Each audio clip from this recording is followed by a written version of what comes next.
नमस्कार. आज 15 एप्रिल 2026 वार आहे बुधवार. लोकसत्ता आणि द हिंदू वृत्तपत्र विश्लेषणमध्ये आपलं स्वागत आहे. पहिली बातमी, नारी शक्तीसाठी घटनादुरुस्ती. 1/3 महिला आरक्षणावर सहमतीसाठी पंतप्रधानांची साद. लोकसभा जागावाढ. मतदारसंघ फेररचनेला विरोधी पक्षांचा आक्षेप. पहा, एकच दिवस राहिलेला आहे. उद्यापासून पार्लिमेंटचं सेशन आहे. मग थोडंसं थांबा. घटनादुरुस्ती कोणत्या सेक्शनमध्ये केली जाईल व कोणत्या गोष्टींसाठी केली जाईल हे सर्व आपल्याला उद्या किंवा परवाच्या लेक्चरमध्ये सर्व काही समजणारच आहे.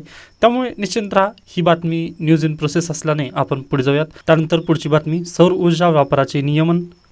व्यावसायिक वापर करणाऱ्यांना फटका. दिवसा तयार झालेली वीज रात्री वापरण्यास मज्जाव. ग्रीड सहायता शुल्काची आकारणी. पहा, घरगुती सोलार वापरण्यासाठी जर तुम्ही पाहिला तर 1 ते 3 किलोवॅटपर्यंत आपला घरगुती सोलार वापरता येते. पण जर तुम्ही व्यावसायिक असाल तर व्यावसायिकसाठी पहा 10 किलोवॅटची वीज तुम्ही वापरू शकता.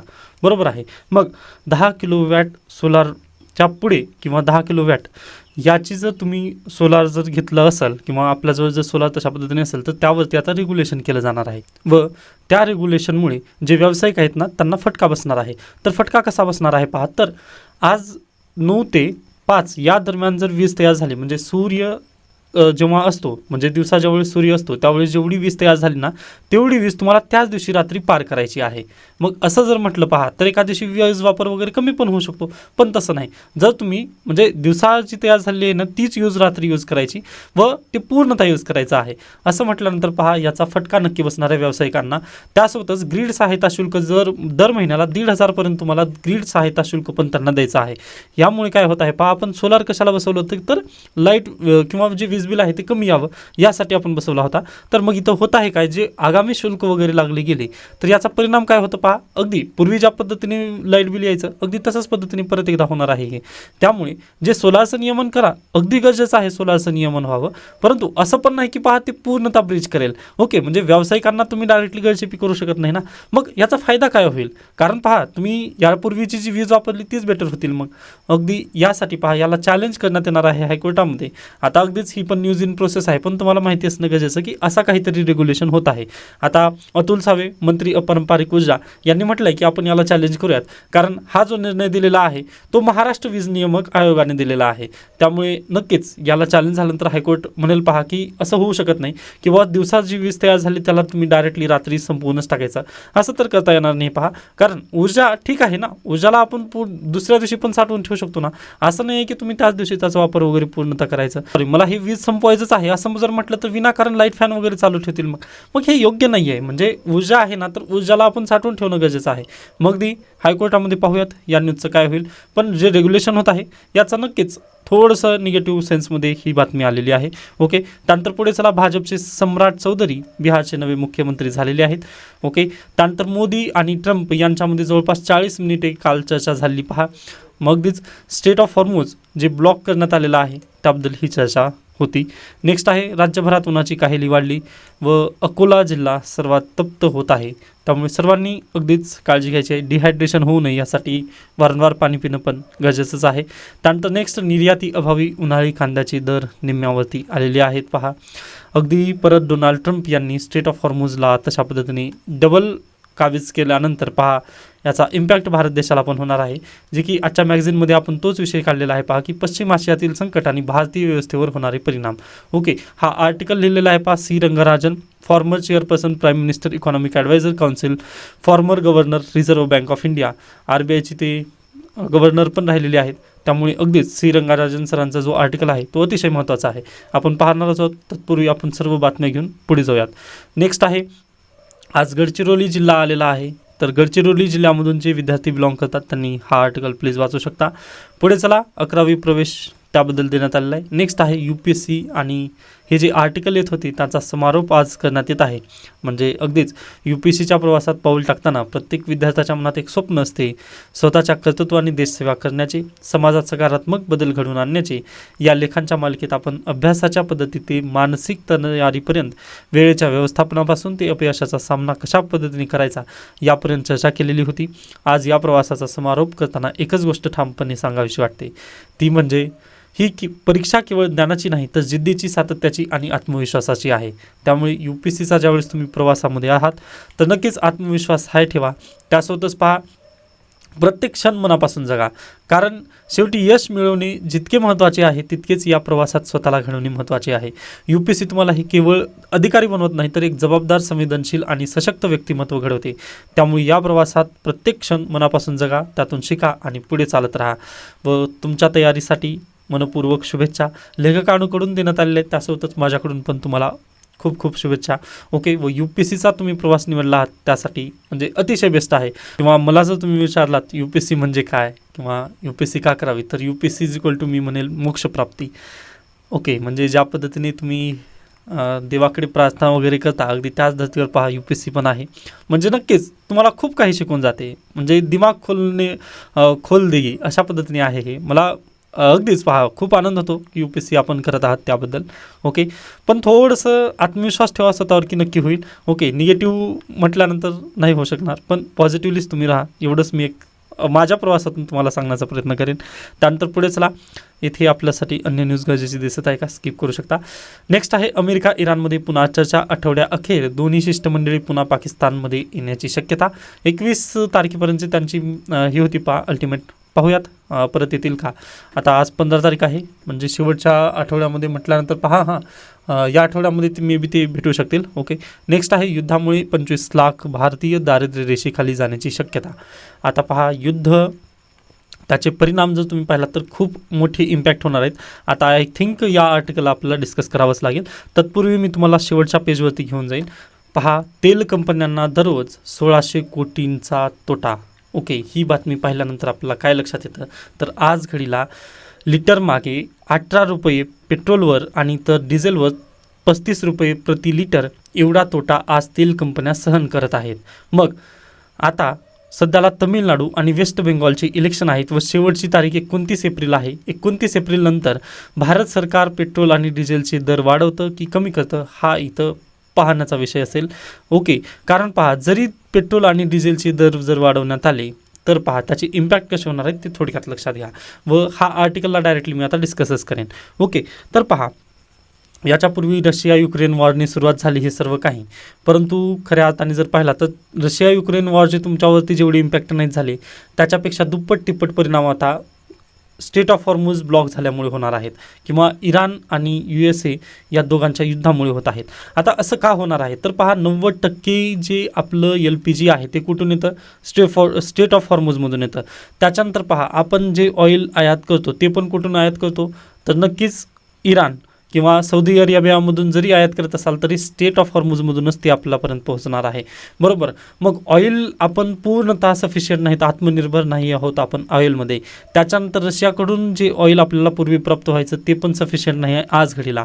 ओके, त्यामुळे पहा काही जरी केलं तर तुम्हाला मिडल ईस्टवरती अवलंबून राहावंच लागेल, हे शाश्वत सत्य आहे. बरोबर, मग हे शाश्वत सत्य आपल्याला जर समजलं तर नक्कीच आपल्याला इथं काय लक्षात येत आहे पहा, पेट्रोल आणि डिझेल यावरती जो खर्च होत आहे तो दररोज 1600 कोटी रुपयाचा तोटा तेल कंपन्या आज घडीला सहन करत आहेत. बरोबर, पण हे कधीपर्यंत करतील तर 29 एप्रिलपर्यंत करतील. मग एका दिवशी कधी पहा 30 एप्रिल रोजी जर महागाई वाढली म्हणजे 30 एप्रिल रोजी जर पेट्रोल आणि डिझेलचे दर जर वाढवण्यात आले तर काय होतं पहा, त्याचे फटके कशा पद्धतीने होतील.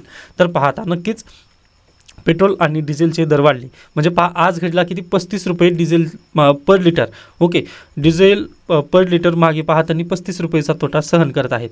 मग पहा आता अगदी आपल्या ट्रक किंवा ट्रान्सपोर्टेशनसाठी जे व्हेकल्स वगैरे लागणार आहेत त्यांची कॅपॅसिटी जर घेतली आपण 250 लिटर डिझेलची.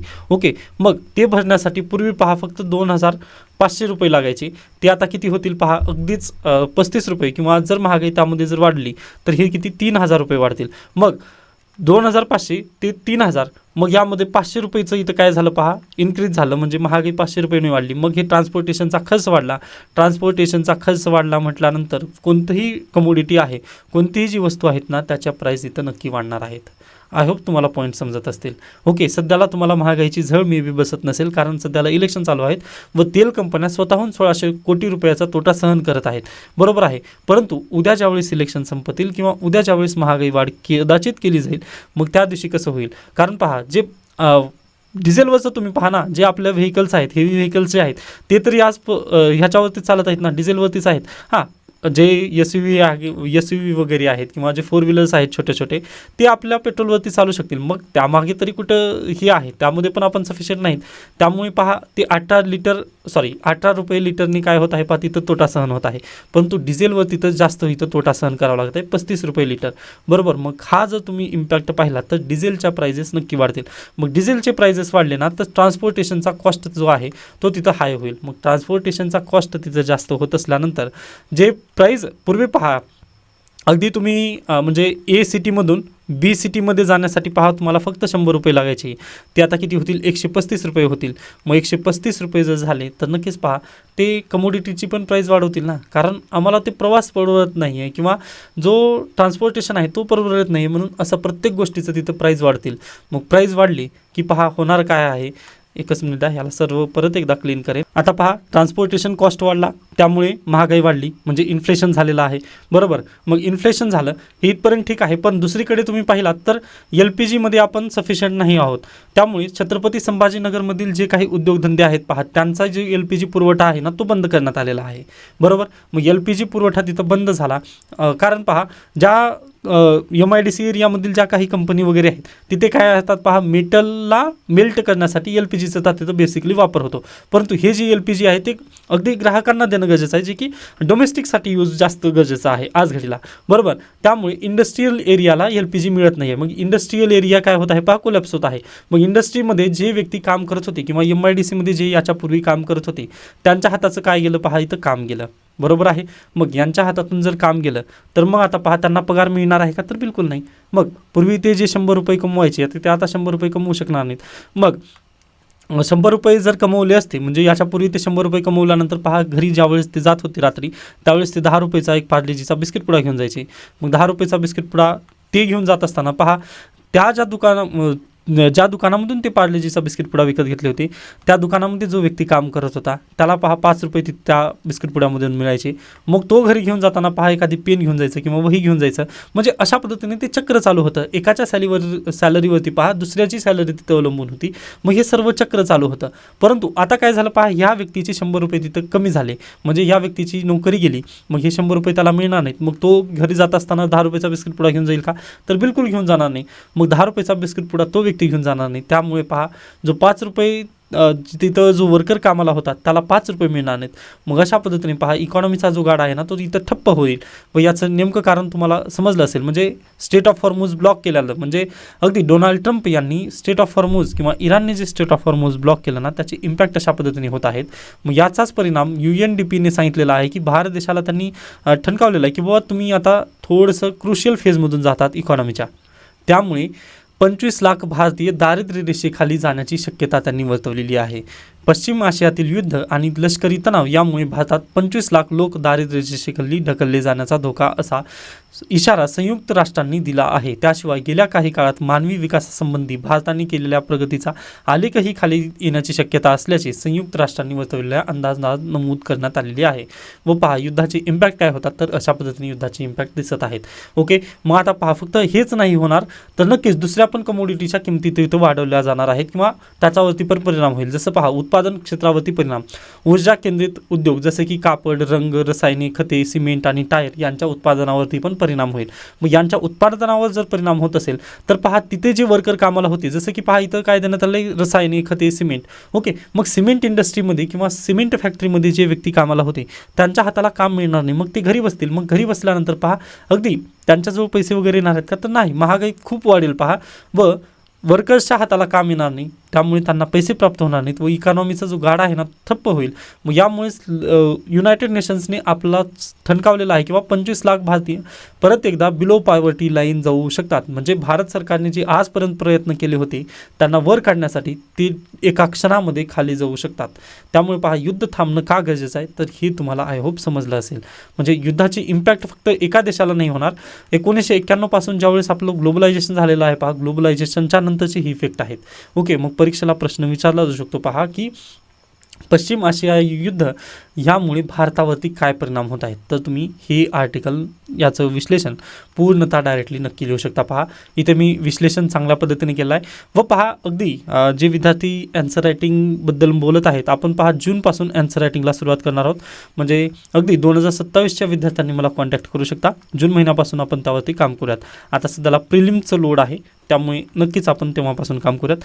तरी देखील पहा आता नक्कीच जर मेन्सला तुम्हाला जर ॲन्सर लिहायचं असेल पश्चिम आशियातील संकट आणि भारतीय अर्थव्यवस्थेवर होणारे परिणाम, तर मी तर विस्तृतरित्या सर्व गोष्टींची चर्चा केली आहे. हॉर्मुज, स्टेट ऑफ हॉर्मुज कुठं आहे, हा मॅपिंगला प्रश्न येऊ शकतो. तर इथं आहे पहा स्टेट ऑफ हॉर्मुज, हा पॉईंट तुम्ही लक्षात घ्या.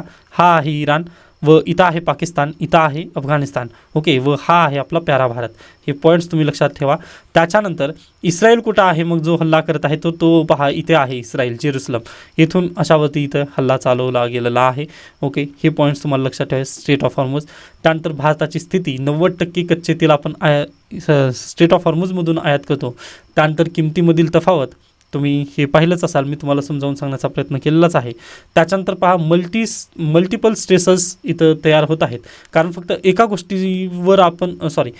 गोष्टीसाठी आपण इराणवरती अवलंबून नाही, तर प्रत्येक गोष्टीसाठी आपण इराणवरती अवलंबून आहोत. यामुळे पहा शेतीवर देखील परिणाम होईल. शेतीवरती जर परिणाम याचा झाला तर नक्कीच पहा अन्नधान्याच्या किमती वाढतील. मग अन्नधान्याच्या किमती वाढल्यानंतर परत जे बिलो पॉवर्टी लाईन आहेत त्यांना कशा पद्धतीने आपण हे करायचं, हा पण एक चॅलेंज आपल्या इकॉनॉमीला येणार आहे. त्यानंतर लॉजिस्टिक्सचे इफेक्ट वाढतील पहा, म्हणजे ट्रान्सपोर्टेशन कॉस्ट वाढेल तिथे. त्यानंतर एक्सपोर्ट महागा होईल. त्यानंतर रुपयाचे मूल्य आणि रेमिटन्स ते घटत चाललेलं आहे पहा. त्यानंतर चालू खात्यात तूट तिथं नक्कीच होईल पहा. व सर्वात महत्त्वाचं फिजल डेफिसिट, म्हणजे अगदी बिलो पॉवर्टी लाईनमधून जर जनतेला बाहेर काढायचं म्हटलं तर सरकारला परत एकदा सबसिडीवरती खर्च करावा लागेल. मग सबसिडीवरती खर्च करायचं की अगदी पेट्रोल डिझेलवरती खर्च करायचा, हा सरकारसमोर प्रश्नचिन्ह निर्माण होईल पहा. त्यामुळे देशाची इकॉनॉमी आहे त्यावरती भरपूर मोठ्या प्रमाणात तिथं काय होईल पहा, इम्पॅक्ट पडेल. जसं GDP वृद्धी दर जो आहे तो 15 बेसिस पॉईंटनी कमी होऊ शकतो. आता अगदी हा दर आणखीन पण जास्त होईल, कारण पहा अगदी प्रोडक्शनच आपल्या देशामध्ये होणार नाही. का होणार नाही, तर नक्कीच पहा ना, जे एनर्जी आहे किंवा जे फ्यूल लागणार आहे ते फ्यूलच आपला प्राप्त जर होत नसेल तर नक्कीच पहा त्याचे इम्पॅक्ट जास्त होतील. मग महागाई आपल्या देशामध्ये जास्त वाढेल. जेवढं GDP दर कमी होईल त्याच्या दुप्पट पद्धतीने महागाई आपल्या देशात वाढेल. त्यामुळे सध्याच्या स्थितीनुसार भारताचा GDP दर 1% कमी होऊ शकतो आणि महागाई 2% वाढवू शकते. ही आकडेवारी आपल्याला बेसिकली सांगता येते. व जर तुम्हाला प्रश्न विचारला की पश्चिम आशियाई युद्धाचे भारत देशावरती होणारे परिणाम, तर तुम्ही हा आर्टिकल आय होप किंवा हे जे पॉईंट्स मी लिहून दिलेत ते लिहिलात तर मोर दॅन सफिशियंट आहे पहा. व तुम्ही वर्ड लिमिट पण पाहू शकता, ही 250 शब्दांपर्यंत बस झाली. ओके, एवढे जर शब्द लिहिलात ना तर तुम्हाला मोर दॅन सफिशियंट मार्क नक्की मिळू शकतात UPSCमध्ये. आय होप हा पॉईंट तुम्हाला नक्की समजला असेल. किंवा हा आर्टिकल आपण जो C रंगराजन यांनी लिहिलेला हा जो आर्टिकल आहे तो नक्कीच तुम्हाला समजला असेल. यामध्ये मी आकडेवारी वगैरे सर्व काही इन्क्लूड केलेली आहे, त्यामुळे डोंट वरी. नेक्स्ट आहे पुढे, चला आपण ही बातमी आपण पाहिली आहे. पुढे डायरेक्टली नेक्स्ट आहे उपवर्गीकरणातून आरक्षणाचे उद्दिष्ट संपवण्याचा प्रयत्न, ॲडव्होकेट प्रकाश आंबेडकर यांचा आरोप. पहा SCमध्ये उपवर्गीकरण केलं जाणार आहे, परंतु कोणत्या जनगणनेच्या आधारे, तर 2011च्या. मग सर्वांचाच आरोप आहे तिथे पहा की असं होऊ नये, कारण 5 दिवसासाठीच पहा त्यांनी आपलं टाईम पिरियड दिलेले आहेत. त्यानंतर जी बादल समिती नेमण्यात आली होती त्यांची जे रिकमेंडेशन आहेत ते सर्वांसमोर ठेवण्यात आलेले, पब्लिक डोमेनमध्ये ती रिकमेंडेशन नाही आहेत. मग असं एवढी घाई पण करणं चुकीचं आहे. मग यासाठी ॲडव्होकेट प्रकाश आंबेडकर मुख्यमंत्र्यांना भेटणार आहेत. मग पाहूयात, न्यूज इन प्रोसेस आहे. ठीक आहे, त्यानंतर पुढे जाऊयात आपण. इथे आपल्यासाठी आवश्यकताचं नाही आहे. नेक्स्ट विरामानंतरचे विकल्प स्किप करू शकता. नेक्स्ट आहे मतदानाचा हक्क पण मतदान करता येणार नाही प्रश्नचिन्ह. डॉक्टर योगेंद्र यादव सरांनी हा आर्टिकल लिहिलेला आहे. त्यासोबतच अशोक लवासा सरांनी पण एक आर्टिकल लिहिलेला आहे द हिंदूमध्ये. या दोन्ही आर्टिकलचं आपण कॉम्बिनेशन करून हे पाहणार आहोत. तर पहा, आपल्या भारतीय संविधानाने किंवा आपल्या देशामध्ये आज संसदीय पद्धतीची लोकशाही आपण अवलंबलेली आहे, बरोबर. मग लोकशाही जर तुम्ही म्हटलात तर लोकशाहीमध्ये किंवा लोकशाहीचा दिवा जर आपल्याला तेवढ ठेवायचा जर असेल तर यामध्ये सर्वात महत्त्वाचं काय, मतदान आहे. ओके, म्हणजे सर्व जनतेला समाविष्ट करून घेण्याचं काम लोकशाहीमध्ये आहे व प्रत्येकाचं मत इथं व्हॅल्यू आहे, प्रत्येकाच्या मताला इथं व्हॅल्यू आहे, बरोबर. मग याबद्दलच सुप्रीम कोर्टामध्ये ज्यावेळेस विचारण्यात आलं की मतदानाचा जो हक्क आहे तो मूलभूत हक्क आहे की वैधानिक हक्क आहे, त्यावेळेस सुप्रीम कोर्टाने आपल्याला सल्ला दिला पहा की हा संवैधानिक अधिकार आहे, संवैधानिक हक्क व यावरती यावरती UPSCने PYQ किंवा प्रश्न विचारलेले आहेत की मतदानाचा हक्क हा कसा आहे, तर संवैधानिक अधिकार आहे तुमचा, मूलभूत अधिकार नाही आहे. आता मूलभूत अधिकार जर मतदानाचा हक्क असता तर काय झालं असतं, तर पहा जो व्यक्ती जेलमध्ये आहे त्याला पण तिथं मतदान करता आलं असतं. परंतु हा मतदानाचा जो हक्क आहे तो संवैधानिक हक्क आहे, त्यामुळे जेलमध्ये जो व्यक्ती आहे त्याला मतदानाचा हक्क बजावता येणार नाही. मग यासाठीच हे केस गेलेली होती पहा की जे जेलमध्ये व्यक्ती आहेत त्यांना आपण मतदानाचा हक्क द्यावा किंवा नाही, पण पहा त्यांच्याकडून तो अधिकार आपण काढून घेतलेला आहे. ओके, ते प्रोसिजर एस्टॅब्लिश्ड बाय लॉ यानुसार तो आपण मतदानाचा हक्क त्यांच्यापासून काढून घेतला. ओके, हे झालं त्या नागरिकांसाठी म्हणजे जेलमध्ये वगैरे, पण हे थोडक्यात माहिती असावं या निमित्ताने सांगितलं. पण आता वापस या पहा, इलेक्शन कमिशन ऑफ इंडियाने स्पेशल इंटेन्सिव्ह रिव्हिजन याच्या नावाखाली किंवा SIR याच्या नावाखाली त्यांनी काय केले पहा, अगदी जे 2002ची जी मतदार यादी होती त्याला त्यांनी परत एकदा रिव्हिजन करण्याचा प्रयत्न केला. ओके, यामध्ये काही निगेटिव्ह आहे का, तर काहीच नाही, पॉझिटिव्ह आहे व हे SIR होणं अपेक्षितच होतं, ठीक आहे. परंतु आपल्या महाराष्ट्र राज्यामध्ये जे SIR होत आहे आणि वेस्ट बेंगॉलमध्ये जे SIR होत आहे त्यामध्ये खूप मोठी तफावत आहे. ओके, आपल्या पण राज्यामध्ये 1 एप्रिलपासून SIR चालू आहे. तुम्हाला पण पहा 2002च्या यादीमधील जे आपल्या आईवडिलांचं जे मतदान ओळखपत्र वगैरे क्रमांक आहे ते तुम्हाला नक्की विचारले असतील व तुम्ही ते दिला असाल SIR साठी, बरोबर आहे, ते ठीक आहे. म्हणजे हे बेटरच आहे आपल्या देशासाठी किंवा आपल्या लोकशाहीला जिवंत ठेवण्यासाठी की SIR होणं किंवा इंटेन्सिव्ह रिव्हिजन होणं हे बेटरच आहे. पण इम्पॅक्ट कुठं झाला पहा, वेस्ट बेंगॉलमध्ये त्यांनी काय केलेत, सॉफ्टवेअरच्या बेसिसवर त्यांनी काय डायरेक्टली नोटीस पाठवत आहेत व नावं त्यांनी कमी करत आहेत. मग या नावं कमी करण्यामध्ये एक कळस गाठला पहा की जे कारगिलचं युद्ध ज्यांनी लढलेलं आहे त्यांना पण त्यांनी नोटीस दिली. त्याच्यानंतर ज्यांना भारत देशासाठी नोबेल पारितोषिक प्राप्त आहे त्यांना पण त्यांनी नोटीस पाठवली, डॉक्टर अमर्त्य सेन यांना. ओके, म्हणजे अशा पद्धतीने जे भारतीय खऱ्या अर्थाने भारतीय आहेत त्यांना पण आपण जर नोटीस पाठवत असू तर कुठेतरी चॅलेंजिंग आहे, हे सर्वांना मान्य करणं गरजेचंच आहे. पहा, जर हे 1-2 नागरिकांसाठी झालं असतं तर आपण मान्य केलं असतं, पण जवळपास हे 27 लाख लोकांसोबत झालेलं आहे. पहा, मग 27 लाख लोकांना जर तुम्ही वगळून इलेक्शन घेत असाल, आता मान्य आहे त्यामध्ये काही मृत असतील किंवा काही अगदी फेक अकाउंट वगैरे असतील, असं भरपूर होतं. जसं की इंस्टाग्रामवरती फेक अकाउंट असतं पहा, अगदी तसे फेक मतदार कदाचित असू शकतील ते, परंतु त्यामध्ये चौकशी पण करणं गरजेचं आहे. कारण कारगिल युद्धामध्ये ज्यांनी योगदान दिलेलं आहे त्या व्यक्तींचं पण तुम्ही अकाउंट फ्रीज करत आहात. त्यानंतर ज्या व्यक्तीने आपल्या देशाला नोबेल पारितोषिक मिळवून दिलं त्या व्यक्तीचं अकाउंट पण तुम्ही फ्रीज करत असाल तर इथे कुठेतरी आपला परत एकदा त्यामध्ये पाहण्याची गरज आहे. जसं महाराष्ट्रात SIR होत आहे तसं वेस्ट बेंगॉलमध्ये SIR होत नाही आहे. त्यानंतर बिहार केसमध्ये जसं सुप्रीम कोर्टाने इंटरव्हीन केलं होतं तसं वेस्ट बेंगॉलमध्ये सुप्रीम कोर्ट इंटरव्हीन करायला तयार नाही आहे. मग इथं काय होत आहे पहा, कुठेतरी एक निगेटिव्ह सेन्स आपल्याला नक्कीच प्राप्त होत आहे. ओके, कारण अगदी जे भारतीय सच्चे भारतीय आहेत त्यांना जर आपण इन्क्लूड करून घेत आहे व ते फेक नाही आहेत ना, मग फेक नसतील तर ह्या 27 लाखामध्ये पण तसे नक्कीच असू शकतील. की प्रिन्सिपल ऑफ नॅचरल जस्टिसनुसार त्यांची जी याचिका आहे ती ऐकून घेणं गरजेचं आहे. प्रिन्सिपल ऑफ नॅचरल जस्टिस काय म्हणतं आपला, तर दोघांचा पक्ष ऐकून घेतल्याशिवाय निकाल तुम्ही देऊ नका. मग इथं काय होत आहे, फक्त निवडणूक आयोगाचा पक्ष ऐकून घेतलं व डायरेक्टली आपण निकाल दिला व निकाल पण असा दिला पहा की ज्या खरेच भारतीय जे आहेत ना त्यांना पण आपण इन्क्लूड करून घेतलं नाही व त्यांचं फेक अकाउंट तर नाहीच ना ते. मग असं जर असेल तर हे योग्य होत नाही आहे. पहा, म्हणजे 27 लाख वोटर, आता पहा, आता एका प्रदेशामध्ये 100 लोकसंख्या आहे. ओके, एका देशाची 100 लोकसंख्या आहे, बरोबर. मग या 100 पैकी जर आपण 30 लोकांना जर गाळून आपण फक्त 70 जणांचंच मतदान, या 70 जणांमध्ये जर मतदान घेत असू तर होणार काय पहा, आपण इथे चूक करत आहोत किंवा लोकशाहीवरती इथं कुऱ्हाड मारण्याचा प्रयत्न केला जात आहे. कारण प्रॉब्लेम काय होतं पहा, आता या 70 पैकी किंवा आपण बरं ठीक आहे 70 पैकी 35 जर असे मत डिवायडेशन जर झालं तर काय करायचं. ओके, मग इथं स्पष्ट बहुमत पण मिळणार नाही ना. व आपल्या देशामध्ये तर पहा खूप पार्टीज आहेत, त्यामुळे काय होतं पहा, मतांतर तिथं नक्की होतं. मग काही पहा 20% मतांनी पण व्यक्ती जिंकून येतात. मग आपल्याकडे स्पष्ट बहुमत असल्यानंतर जिंकणं गरजेचं आहे ना. मग आपण या 30 जणांना जर इन्क्लूड करून घेतलं नाही तर मग यांच्या विचारांचं काय, ओके, किंवा यांच्या आयडिओलॉजीचं काय. मग लोकशाही पहा आपल्याकडे बहुमतावरती चालते, बरोबर. मग हे जर तुम्ही पाहिलात तर हे योग्य होत नाही आहे. प्रिन्सिपल ऑफ नॅचरल जस्टिस जर तुम्ही पाहिलात तर हे योग्य होत नाही आहे. मग यासाठीच पहा अशोक लवासा सरांनी काय केलं आहे पहा, हॅम्लेट किंवा शेक्सपियर यांचं जे नाटक आहे तिथूनच या आर्टिकलची सुरुवात केली आहे. इथं संदर्भ दिला आहे पहा, ऐतिहासिक क्रूर ठरली आहे. तशा पद्धतीने त्यांनी ज्युलियस सीझरची हत्या येथून हा संदर्भ देण्याचा प्रयत्न केला. त्याच्यानंतर पहा ECIची भूमिका आणि त्यावरती टीका. मग सर्वोच्च न्यायालयाची इथं भूमिका थोडीशी महत्त्वाची ठरते. पहा अद्याप महत्त्वाचा आदेश आलेला नाही आहे. पहा जो फायनल जो जजमेंट आहे तो अद्याप आलेला नाही आहे. परंतु इंटरिम जजमेंटमध्ये सुप्रीम कोर्टाने म्हटलं की आम्ही काही इंटरफेअर करणार नाही व आता वेस्ट बेंगॉलमध्ये इलेक्शन होणारच आहे असं त्यांनी म्हटलेलं आहे. व त्यांनी काय म्हणत आहेत पहा, सुप्रीम कोर्टामध्ये ज्यावेळेस ही केस गेली नाही, सुप्रीम कोर्ट काय म्हणत आहे, तुमचा मतदानाचा तर अधिकार अद्याप गेलेला नाही, तुम्ही फायनली हे झालं नाही, फक्त यावेळेस तुम्ही मतदान करू नका. जर असं म्हणत असाल तर हे योग्य नाही आहे. कारण आपल्या निवडणूक आयोगाची टॅगलाईन जर तुम्ही पाहिलात तर नो व्होटर लेफ्ट बिहाइंड अशा पद्धतीने त्यांची टॅगलाईन आहे. व जर तुम्ही असंच करत असाल, तुमच्याच टॅगलाईनला तुम्ही जर जोपातच नसाल तर हे योग्य नाही आहे. कारण भारतीय संविधानामध्ये किंवा अगदी कोणत्याही देशामध्ये पहा महिलांना याच्या पूर्वी अधिकार नव्हता. त्यावेळेस भारत देशाने महिलांना आपण अधिकार दिलेला आहे मतदानाचा. व अगदी भारतीय संविधान निर्मात्यांनी जे व्हिजन आपल्या देशासाठी ठेवलेलं होतं त्यावरतीच आपण डायरेक्टली अटॅक करत आहोत. मग इथे सुप्रीम कोर्टाची एक केस होती पहा, EDM जबलपूर केस, ज्यामध्ये मूलभूत अधिकारासंदर्भात त्यांनी जो निर्णय दिला होता, जो की काळा जजमेंट असं ओळखलं जातं.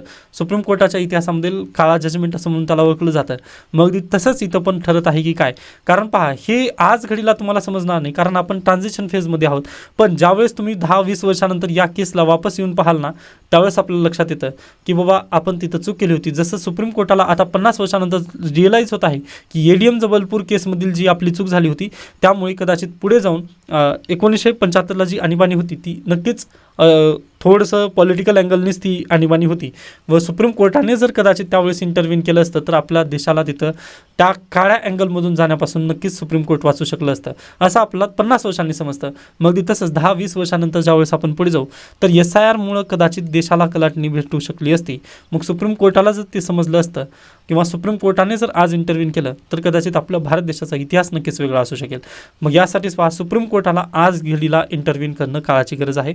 आर्टिकल 142 नुसार डायरेक्टली कंप्लीट जस्टिस करण्यासाठी सुप्रीम कोर्ट आज देखील इंटरव्हीन करू शकतो. किंवा वेस्ट बेंगॉलची जी इलेक्शन आहेत जोपर्यंत SIR पूर्णतः कंप्लीट होत नाही किंवा प्रत्येकाची बाजू तिथं प्रिन्सिपल ऑफ नॅचरल जस्टिस यानुसार ऐकून घेतली जात नाही तोपर्यंत आम्ही इलेक्शन घेणार नाही असं सुप्रीम कोर्ट जर आदेश दिला तर कदाचित आपल्या भारत देशाचा जो इतिहास आहे किंवा जो भविष्य आहे तो कदाचित वेगळा ठरवू शकतो. मग आता सर्वस्वी आपलं जे काही निर्णय आहे ते सुप्रीम कोर्टावरती डिपेंड आहे. त्यामुळे नक्कीच आपण सुप्रीम कोर्टावरती आशा नक्कीच आहे की सुप्रीम कोर्ट हे जे 27 लाख वोटर्स मागे राहिलेले आहेत त्यांना पण नक्कीच समाविष्ट करून घेईल त्यांना, व त्यांची बाजू मांडल्यानंतरच मतदान तिथं केले जातील किंवा काहीतरी त्यावरती उपाय काढेल असं आपलं लक्षात येतं. अन्यथा होईल काय पहा, जसं महाराष्ट्राच्या केसमध्ये झालं. ओके, म्हणजे उद्धव ठाकरे यांनी राजीनामा दिला व सुप्रीम कोर्टाने निकाल काय दिला की उद्धव ठाकरे यांनी जर राजीनामा दिला नसता तर आम्ही त्यांना तिथं पदावरती परत एकदा बसवलं असतं. म्हणजे अगदी इथिकली रॉंग आहे, परंतु पहा पुलाखालून पाणी गेल्यानंतर आपला काही करता येत नाही. मग अगदी निकाल लागल्यानंतर जर तुम्ही जजमेंट विरोधाभासी देत असाल तर त्याचं काहीच होणार नाही. त्यामुळे सुप्रीम कोर्टाने पहा निकाल देण्याच्या किंवा अगदी इलेक्शन होण्याच्या पूर्वी जर असा निकाल दिला तर ते कदाचित बेटर होईल. म्हणजे नक्की जो होणारा लॉस आहे ना तो लॉस तरी किमान होणार नाही. त्यामुळे नक्कीच सुप्रीम कोर्ट असा निर्णय घेईल या अपेक्षेवर आपण आता इथे थांबूयात. ओके, आता हे जे सर्व काही व्ह्यूज आहेत ते योगेंद्र यादव सर आणि Ashok Lavasa sir former election commission होते पहा, व त्यांनी राजीनामा का दिला हे पण तुम्ही नक्कीच ज्यावेळेस मी पॉलिटी वगैरे शिकवेन त्यावेळेस यांची स्टोरी पूर्णतः मी सांगेन. परंतु थोडेसे पॉईंट आय होप लक्षात आले असतील. त्याच्यानंतर कमेंटमध्ये नक्की तुम्ही तशा पद्धतीने मला सांगू शकता की तुमचं मत वगैरे काय आहे. कारण काल विद्यार्थ्यांनी अगदीच चांगल्या पद्धतीने मला तुम्ही म्हटलात की सोनिया गांधी यांच्याबद्दलचं जे मत होतं किंवा त्यांनी जो आर्टिकल लिहिला होता अगदीच पहा डिलिमिटेशन कमिशन हे पूर्णतः वेगळं आहे व सध्याला नारीवंदन विधेयक जे आहे ते पूर्णतः वेगळं आहे. ओके, यस, ते मी मान्य करत आहे. व अगदीच पहा जे सध्याची जी प्रोसेस आहे किंवा अगदी जे घटनादुरुस्ती होणार आहे ती नेमकं थोडंसं थांबणंच गरजेचं आहे. ओके, तर आपण इथे थांबूयात. याबद्दल काही शंका काही सजेशन असतील तर नक्की मला सांगू शकता. धन्यवाद.